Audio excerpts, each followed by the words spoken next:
8주차 주요 상담 전략과 기법 3강 강의를 시작하겠습니다. 본 강의는 부교재 상담의 기술에 있는 내용을 참고하였습니다. 본차시 수업 목표는 격려, 재진술, 요약의 목적, 다양성과 경청 기술, 감정 반영 기법과 정서 언어, 내담자가 감정 표현을 더 혹은 덜 하도록 돕기, 긍정적 정서의 위치와 긍정적 반영 전략을 이해하고 다문화 가족의 상담을 효과적으로 실시하는 데 그 목적이 있습니다. 격려, 재진술, 요약의 목적은 상담자가 내담자의 말과 입장 그리고 내담자의 느낌을 다시 말해 줌으로써 내담자는 상담자가 자신이 한 말을 경청하고 있다는 것을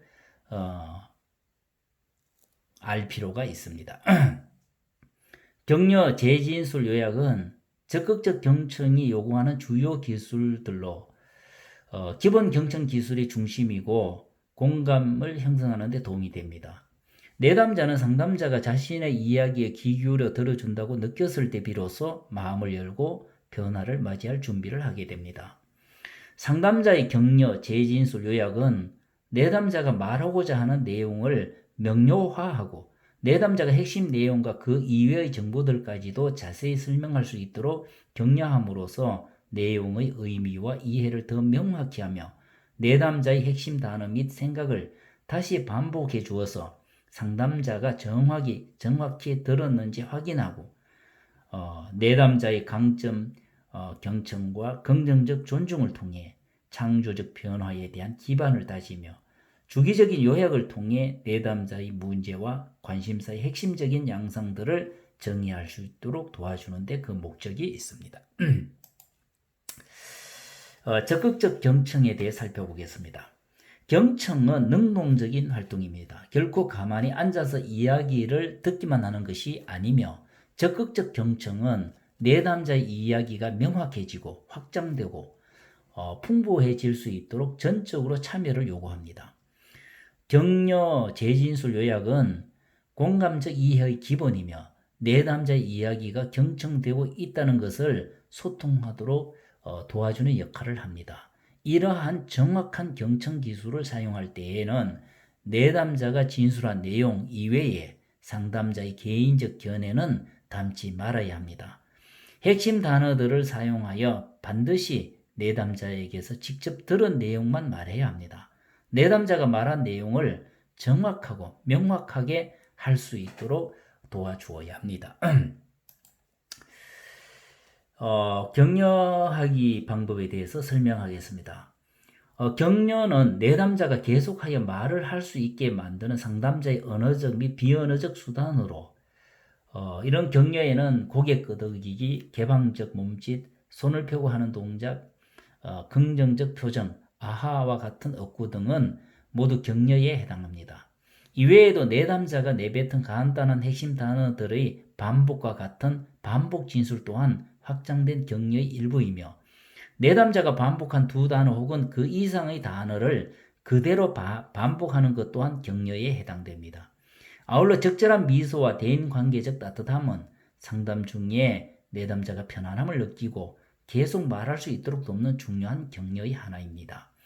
모든 종류의 격려는 남용되거나 오용되지 않는 한 내담자가 계속하여 말하도록 돕습니다. 그러나 지나친 고개 끄덕임이나 제스처 그리고 지나치게 자주 말을 되풀이하는 것은 내담자를 방해하거나 성가시게 할 수 있습니다. 그러므로 지나친 격려의 사용은 오히려 딱딱하거나 무감각하게 보일 수 있습니다. 그렇지만 지나치게 적은 격려는 상담자가 내담자에게 무관심하거나 열중하지 않는 듯한 인상을 내담자에게 심어줄 수 있음을 유념해야 합니다. 재진술은 내용 반영이라고도 합니다. 재진술은 내담자가 방금 말한 내용의 핵심을 내담자에게 피드백으로 제공하는 것으로 재진술은 앵무새처럼 흉내 내기만 하는 것이 아니라 내담자가 말한 핵심 단어와 상담자의 단어를 결합하여 사용하는 것을 의미합니다. 이 재진술은 반영하고는 개념이 좀 다른. 반영은 앵무새처럼 내담자가 한 말을 이렇게 상담자가 되돌려 주는 것이지만은 재진술은 뭐라고요? 내담자가 말한 핵심 단어와 상담자의 단어를 결합하여 사용하는 것을 의미한다고 그랬습니다. 여러분들이 내담자에게 정확히 재진술을 해줄 수 있다면 여러분들은 아마도 맞아요 또는 네 등의 대답을 들을 것이며 내담자는 문제에 대해 더 심도 있게 진술해 갈 것입니다. 이야기해 갈 것입니다. 재진술의 목표는 내담자의 문제에 대한 탐색과 명료화를 돕는 것이라고 할 수 있습니다. 정확한 재진술은 다음과 같은 네 가지로 구성되어 있습니다. 때때로 내담자의 이름을 사용한 문장의 구성, 상황이나 인물 설명을 위해 내담자가 사용한 핵심 단어, 내담자가 말한 것에 대한 간결하고 명확한 형태의 핵심으로 상담자는 어렵겠지만 내담자의 의견을 사실대로 유지하면서 똑같이 반복하지는 않도록 주의해야 합니다. 정확성을 위한 점검으로 점검의 예로 제가 제대로 듣고 있나요? 이것과 비슷한가요? 제가 제대로 이해했나요? 등으로 마지막 문장에 이렇게 덧붙여서 말할 수 있겠습니다.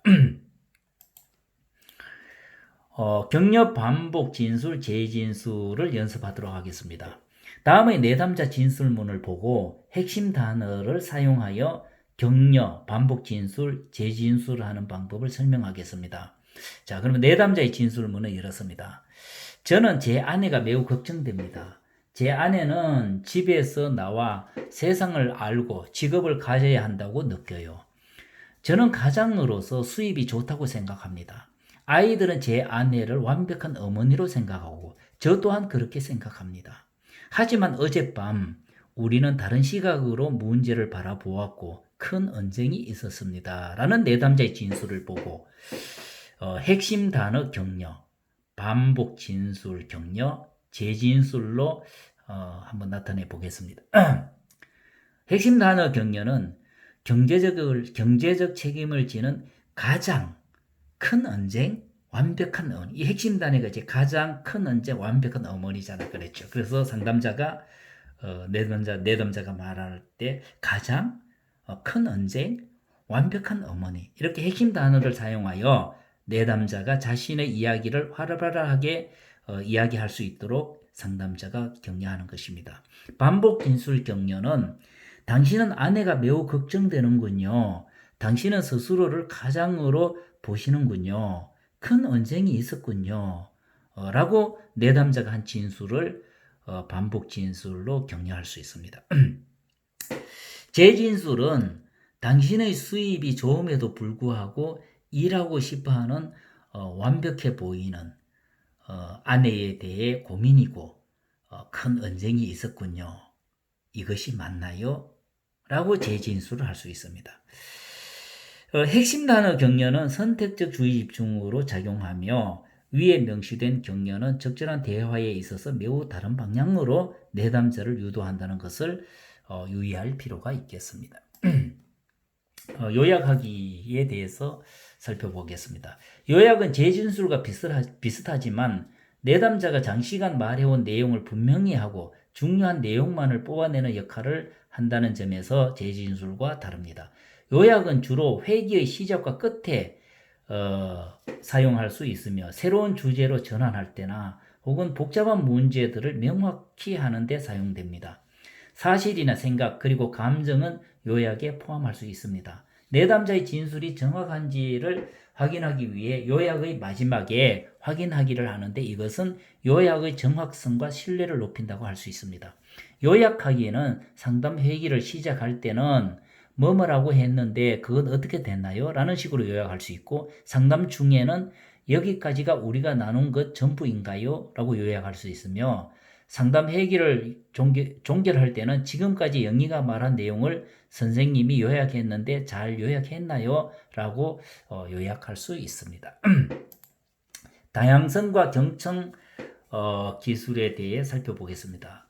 주기적인 격려, 재진술, 요약은 모든 문화에 다 받아들여지는 기본 기술이라고 할 수 있습니다. 상담자는 문화적으로 다른 내담자와 관계를 쌓는 데에는 더 많은 시간이 걸릴 수도 있지만 절대로 일반화하거나 고정관념을 가져서는 안 됩니다. 연구에 의하면 남성 상담자는 질문을 더 많이 활용하고 여성 상담자는 재진술이나 기타 다른 경청 기술을 더 많이 활용하는 것으로 나타났습니다. 전통적인 배경을 가진 중국인, 일본인, 인도인 같은 동양인 내담자들은 조언과 지시를 원할 수 있습니다. 그들은 자신의 이야기를 들려주기를 원하겠지만 상담자는 내담자와 답을 찾기 전에 내담자에게 왜 그의 문제에 대하여 듣고 싶어 하는지를 이야기해 주어야 합니다. 이는 궁극적으로 상담자는 내담자가 스스로 결정을 내리도록 도와야 한다는 겁니다. 감정 반영에 대해 살펴보겠습니다. 칼 로저스는 감정 반영하기는 지속적인 자기 탐색과 통찰이 수반되는 행위로서 탐색의 종점에 따른 평가적 반응이라고 하였습니다. 감정 반영에서 해야 할 일은 일상 감정을 분명히 아는 것, 즉 문제의 핵심을 아는 겁니다. 많은 상담 이론가들과 전문가들은 감정 반영하기가 상담에서 가장 중요한 세부 기법이라는 것에 동의하고 있습니다. 상담자의 말과 생각, 행동의 기저에는 감정과 정서가 있는데 이것이 동기가 되고 행동을 유도합니다. 문제나 결정에 직면할 때나 중요한 타인을 대해야 할 때, 또 자신을 이해하는 방법을 찾아야 할 때 내담자는 혼란스럽거나 모순된 감정을 겪게 되는데 내담자가 이를 스스로 탐색하거나 골라낼 수 있도록 돕는 것이 감정 반영하기입니다. 재진술하기는 내담자가 하고자 하는 말의 요점을 피드백하는 것과 관계가 있지만 감정 반영하기는 정서를 관찰하고 정확히 명명하며 나아가 이것을 내담자에게 반복적으로 되돌려주는 것과 관계가 있습니다. 재진술이 내용에 주목하는 것이라면 감정 반영하기는 정서에 주목하는 것이라고 할 수 있습니다. 재진술은 그래요, 철수가 뭐뭐라고 말한 것을 잘 들었습니다 라고 말하는 것이 재진술이라면 감정 반영은 그래요, 철수가 뭐뭐라고 느끼고 있다는 느낌이 드네요 라고 내담자의 느낌을 상담자가 느낀 것을 내담자에게 재진술하는 것이 감정 반영하기입니다. 예를 들면 재진술은 철수야, 아버지는 아주 오랫동안 술을 마셨고 어머니는 그것을 다 받아주었어요. 그런데 이제 아버지가 폭력을 휘두르기 시작했고요. 그래서 이제 그를 때려주고 싶은 충동이 일어나네요. 맞나요? 라고 재진술을 할 수 있습니다. 반면에 감정 반영하기는 철수야, 너는 최근에 일어난 일 때문에 상처를 받았고 화도 나고 걱정도 되는구나 라고 감정을 반영해 주면 됩니다. 감정 반영하기를 반드시 길게 할 필요는 없습니다. 짧게 철수가 화가 많이 났구나 또는 철수가 걱정이 되는구나 라고 기본적 감정 반영하기를 할 수도 있습니다. 감정 반영을 잘하기 위해서는 내담자의 핵심 감정 단어를 제대로 인식해야 합니다. 그리고 다음 단계에서는 아직 내담자가 말하지 않은 것을 내담자가 탐색할 수 있도록 도와야 합니다. 예를 들면 당신의 보살피려는 마음을 읽을 수 있어요 라든가 또는 당신은 무척이나 이 문제를 해결하고 싶군요 라고 할 수도 있다는 겁니다. 감정 반영 기법에 대해서 설명하겠습니다. 감정 반영하기는 내담자가 다양한 방식으로 하는 전형적인 표현들을 포함하기 때문에 재진술하기와 다소 비슷하다고 할 수 있습니다. 이때 감정과 정서는 거의 같은 의미로 사용될 수 있으며 전형적인 감정 반영하기는 기본 문장, 감정 명명, 맥락 또는 간단한 재진술, 시제 및 즉시성, 점검의 요소로 구성이 됩니다. 기본 문장은 감정 반영을 위해서 상담자는 먼저 감정 반영하기에 사용할 기본 문장을 정리하고 있어야 합니다. 이를테면 당신이 뭐뭐를 느끼고 있다고 들었어요. 당신의 감정은 뭐뭐한 것 같군요. 당신의 뭐뭐한 감정을 알아차릴 수 있네요. 이러한 문장들은 여러분들이 암기하고 필요 상담할 때 이제 그때 적절하게 이제 쓰면 되는 거죠.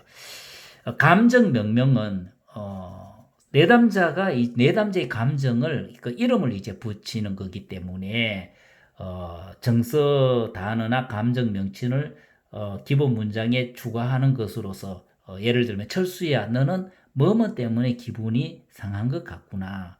오늘은 행복해 보이네.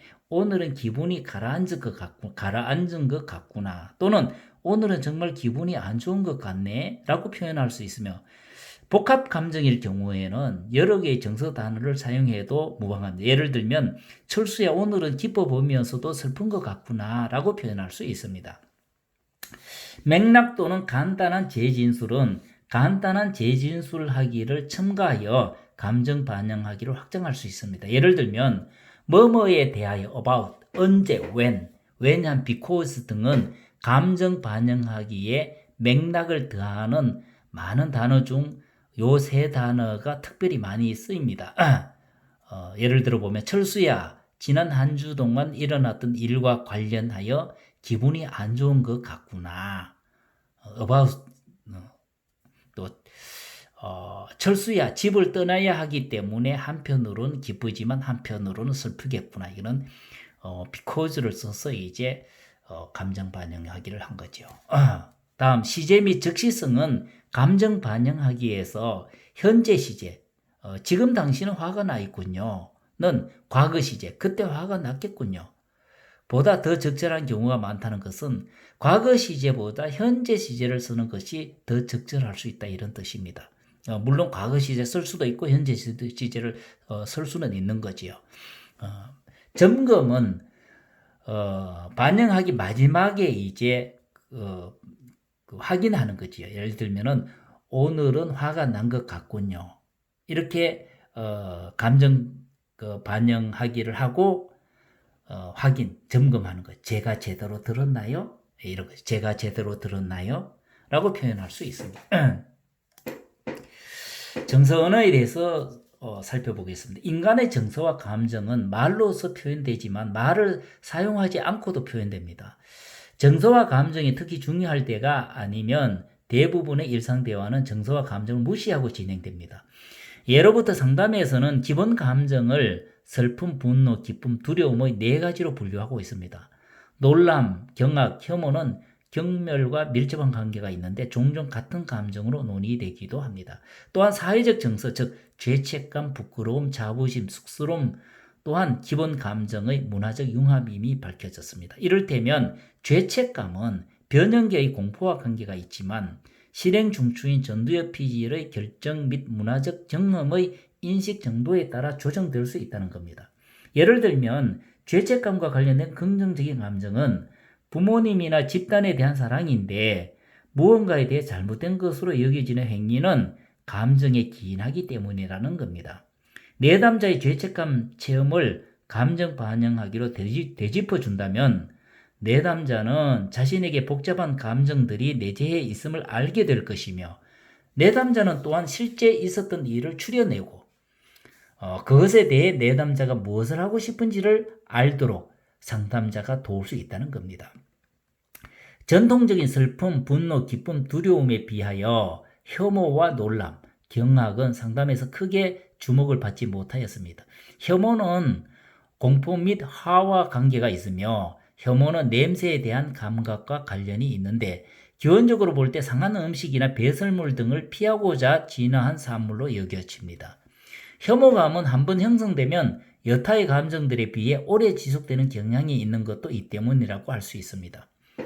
무언가 새로운 것, 재미있는 것, 자극적인 것을 발견하였을 때의 놀람, 경악은 긍정적일 수 있습니다. 새로운 관계를 맺거나 처음으로 친구에게서 선물을 받는 경우가 그렇습니다. 반면에 놀람, 경악은 충격적이거나 공포를 수반하면 해로울 수도 있습니다. 내담자가 감정 표현을 더 혹은 덜 하도록 돕는 방법에 대해서 설명하겠습니다. 우리는 내담자가 자신의 감정을 보다 충분히 표현하도록 격려하기를 원하는 경우가 많이 있습니다. 하지만 감정이 너무 강렬해서 내담자가 숨을 고르고 통제력을 되찾도록 도와야 할 때도 있습니다. 이러한 기법으로 비언어적 표현 관찰하기, 내담자가 있는 곳에 함께 머물고 적절히 대처하기, 상황의 긍정적인 일면을 함께 이야기하기, 사용할 질문 고려하기 등이 있는데 여기서는 게슈탈트 기법 활용하기를 간단하게 소개하고자 합니다. 이 기법은 내담자가 몸으로 체험한 감정을 내담자가 민감하게 알아차릴 수 있도록 돕는 기법입니다. 내담자가 슬픔, 분노, 절망, 즐거움, 기쁨 등의 감정을 직접 체험하고 있다면 상담자 자신이 편안하게 느끼는 정도가 내담자가 문제를 직시할 수 있도록 하는데 영향을 미칠 수 있다는 겁니다. 즉, 상담자 자신이 내담자의 특정한 정서나 감정에 편안하지 않다면 상담자의 비언어적 행동으로 내담자에게 전해질 것이며 내담자는 이러한 자신의 감정이나 문제에 대해서 더 이상 이야기를 진전시키는 것을 피할지도 모른다는 겁니다. 그러므로 상담자가 평상심을 유지하면서 내담자가 자신의 감정을 표현할 수 있도록 돕는 기법으로 다음과 같은 구절을 활용할 수 있습니다. 저는 여기 있어요. 거기도 있었어요. 또는 바로 지금 여기에 당신과 함께 서 있지요. 뭐뭐는 다 꺼내놓아요. 그래도 괜찮아요. 또는 그런 감정 아주 자연스러운 것이에요. 저는 당신의 이야기를 듣고 있어요. 당신을 보고 있어요. 숨을 쉬어요. 등과 같은 구절을 사용할 수 있다는 겁니다. 감정은 인간의 인지적 결정을 안내하며 전두엽 피질은 그러한 결정들을 조정하고 통제하고자 하며 동시에 해마에 고정된 기억은 좀처럼 변하지 않는다는 것을 명심할 필요가 있습니다. 긍정적 정서의 위치와 긍정적 반영 전략에 대해 설명하겠습니다. 긍정적 감정은 정보에 대한 유연성, 창의성, 통합성, 개방성을 추구하는 사고방식을 창출한다고 알려져 있습니다. 맨카토의 장수한 수녀들에 대한 연구에서는 어린 시절에 최고의 긍정적인 경험을 한 여성들이 힘들게 어린 시절을 보낸 여성들에게 비해 장수한다고 보고합니다. 부정적이고 문제가 많은 이야기에만 초점을 맞추고 이러한 부정적인 감정들을 반영한다면 우울증은 강화된다는 연구 또한 이를 뒷받침하고 있습니다. 내담자가 긍정적인 감정을 성찰하도록 돕는 몇 가지 기법을 소개하면 다음과 같습니다. 내담자가 스스로 자신의 건강함과 긍정적 자산을 확인할 수 있도록 도와야 합니다. 다음, 상담자는 감정의 분출을 멈추게 해서는 안 됩니다. 하지만 상담자가 확인한 긍정적 감정을 적당한 순간에 되짚어 반영해 주는 것이 도움이 됩니다. 관계에 어려움이 있는 부부나 연인은 잘 지냈던 기억, 즉 둘 사이의 관계에서 아직까지 좋게 남아있는 부분들에 초점을 맞추어 주는 것이 도움이 됩니다. 내담자에게 숙제를 내줄 때는 긍정적인 감정과 연관된 활동을 매일매일 지속할 수 있도록 과제를 제시하는 것이 좋습니다. 초보 상담자들은 내담자의 부정적인 감정을 너무 두려워하여 내담자가 실제로 느끼는 것을 표현하지 못하도록 하는 경향이 있는데 내담자가 너무 빨리 긍정적인 것에 집중하도록 함으로써 어려운 감정을 최소화하지 않도록 상담자가 특별히 주의해야 합니다. 지금까지 학습한 감정 반영하기를 다시 한번 정리하면 감정 반영은 중요한 기술이지만 사용할 때 주의해야 합니다. 정서와 감정에 초점을 맞추기는 상담의 기본적이고 필요한 특징이라고 할 수 있습니다. 내담자가 다소 복잡한 문제를 내놓았을 때 복잡하게 얽힌 감정들 중에서 핵심 감정을 끌어내는 것이 성공적 상담의 열쇠임을 명심해야 합니다. 또한 상담자가 해야 할 가장 중요한 작업은 표면의 이중성에서 깊이 숨어있는 신체적 감정을 내담자가 확인하는 데 도움이 되는 질문과 감정 반영하기를 활용할 수 있어야 합니다. 예를 들면 내담자의 불안이나 혼란의 이면에 분노와 두려움이 사랑과 함께 혼재되어 있음을 감정 반영하기 기법으로 발견해 줄 수 있어야 합니다. 그리고 혼란스러움이나 좌절과 같은 감정적 원천 단어의 기저가 되는 더 기본적인 단어를 쓸 수 있어야 합니다. 이 과정에서 기본 단어인 분노, 슬픔, 기쁨, 두려움이 도움이 될 것입니다. 이상으로 8주차 주요 상담 전략과 기법 강의를 모두 마쳤습니다. 경청해 주셔서 감사합니다.